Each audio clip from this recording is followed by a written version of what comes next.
கர்த்தருடைய பரிசுத்த நாமத்திற்கு மகிமுண்டாகட்டும். ஆண்டவராகிய இயேசு கிறிஸ்துவின் நாமத்தினாலே அன்பு கர்த்தருடைய பிள்ளைகளாகிய தங்கள் அனைவருக்கும் ஸ்வீட் ஊழியத்தின் சார்பாக வாழ்த்துக்களையும் ஸ்தோத்திரங்களையும் தெரிவித்துக் கொள்கின்றேன். சங்கீதங்களின் புத்தகம் 55 சங்கீதம் 22வது வசனம். சங்கீதம் 55 வசனம் 22. கர்த்தர் மேல் உன் பாரத்தை வைத்துவிடு, அவர் உன்னை ஆதரிப்பார். நீதிமானை ஒருபோதும் தள்ளாட விட்டார். கர்த்தர் மேல் உன் பாரத்தை வைத்துவிடு, அவர் உன்னை ஆதரிப்பார். என் அன்பு கடவுளுடைய பிள்ளைகளை, பாரத்தை வைத்துவிடு, கடவுள் மீது அவர் உன்னை ஆதரிப்பார் என்ற அந்த செய்தி காலை நேரத்தில் நம்முடைய செவிக்குள்ளாக வரும் பொழுது எத்தனை ஒரு தைரியமும் ஒரு புதிய பலனும் நமக்குள்ளாக பிறக்கின்றதை நாம் உணர முடியும்.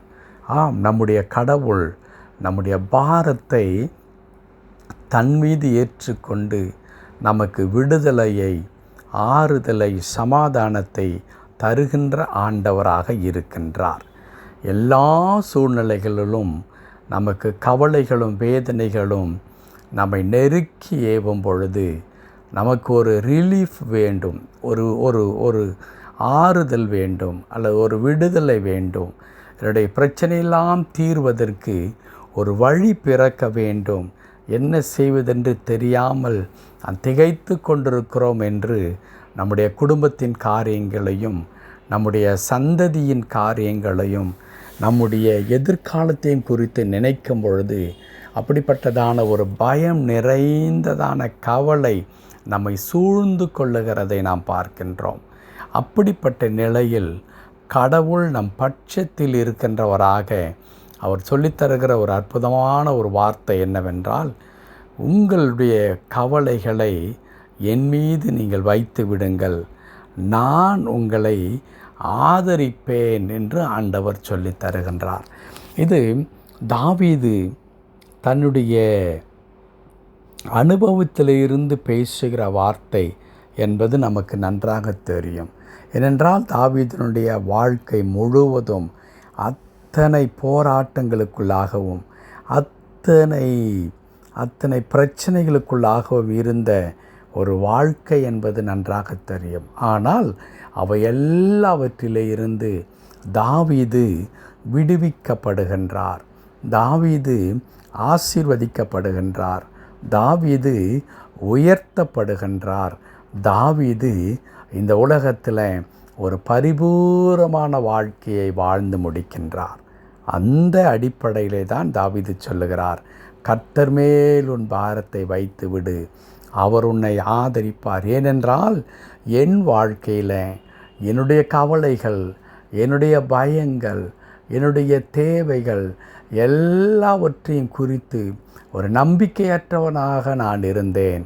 ஆனால் என்னுடைய இள வயதில் எனக்கு வாக்குத்தத்தம் செய்த ஆண்டவர், என்னோடு கூட இருக்கின்ற ஆண்டவர், நான் ஆடுகளுக்கு பின்பதாக வனாந்திரத்திலே போகும் பொழுது என் கூட இருந்து என்னை பாதுகாத்து அவர் சொன்ன இடத்திற்கு என்னை அழைத்து வந்த கடவுள் என் பாரத்தையெல்லாம் ஏற்றுக்கொண்டார்.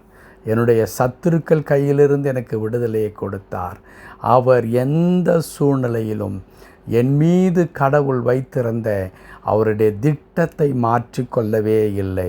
அவர் சொன்னபடி என்னை ஆசீர்வதித்தார் என்பதினாலே தான் தாவீது இங்கே நமக்கு சொல்லித் தருகிறார், உங்கள் பாரத்தை கர்த்தர் மேல் வைத்து விடுங்கள், அவர் உங்களை ஆதரிப்பார் என்று சொல்லி.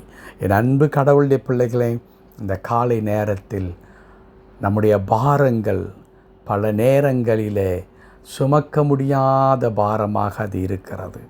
சில நேரங்களில் நான் பாரத்தை எப்பொழுது மறக்கிறோம் என்றால், உறங்கும் பொழுது மறக்கின்றோம்.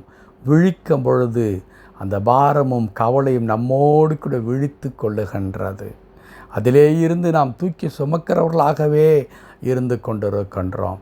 இன்னும் ஒரு சிலருக்கு தூக்கம் கூட வருவதில்லை. இரவில் கூட அவற்றையே சிந்தித்து இந்த காரியங்கள் என்னவாகும், இது எப்படி ஆகும் என்று சொல்லி தங்களுடைய எல்லா விதமான பாரத்தையும் ஈவன் இரவில் கூட தூக்கி சுமக்கின்ற ஒரு நிலைமை, தூக்கமில்லாத ஒரு சூழல் இன்றைக்கு கர்த்தருடைய வார்த்தை சொல்லி தருகிறது. அல்லது தாவீது தன்னுடைய அனுபவத்திலிருந்து நமக்கு சொல்லி தருகின்றார். கர்த்தர் மேல் பாரத்தை வைத்து விடு, அவர் உன்னை ஆதரிப்பார் என்று சொல்லி. ஆம், நம்மை ஆதரிக்கின்ற கடவுள், தாங்கிக் கொள்ளுகிற கடவுள், ஓடி வந்து விழப்பார்க்கின்ற நம்மை பிடித்து கொண்டு நம்மை தூக்கி நிலைநிறுத்துகின்ற அற்புதமான ஒரு ஆண்டவரை நாம் ஆராதித்து கொண்டிருக்கிறோம்.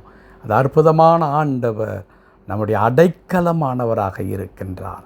ஆகவே அன்பு கடவுளுடைய பிள்ளைகளே, நாங்கள் தூக்கி சுமக்க முடியாத இந்த பாரத்தை கர்த்தர் மேல் வைத்துவிட்டு, ஆண்டவரே நீர் இந்த பாரத்தில் இருந்து எனக்கு விடுதலை தாரும் என்று சொல்லி கர்த்தருடைய நாமத்தை பற்றி கொள்ளும் பொழுது நிச்சயமாக நாம் அறியாத ஒரு எட்டாத வழிகளை நமக்காக ஆண்டவர் திறந்து கொடுத்து நம்மை நெருக்கி ஏவுகிறதான அந்த கவலைகளாக இருந்தாலும், அந்த கஷ்டங்கள், பாரங்கள் எல்லாவற்றிலிருந்து ஒரு விடுதலையை தந்து, நான் இதற்கு முன்பதாய் குறிப்பிட்ட வண்ணமாக தாவீதின் வாழ்க்கையில் எல்லா நிலைகளிலும் ஆண்டவர் நல்லவராக இருந்து தாவீதிற்கு சொன்ன அனைத்தையும் நிறைவேற்றி கொடுத்த கடவுள்.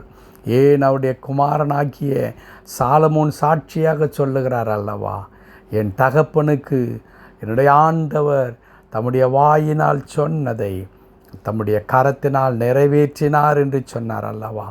அதே சாட்சியை நம்முடைய வாழ்க்கையில் கடவுள் செய்து முடிப்பதற்கு அவர் வல்லவராக இருக்கிறார்.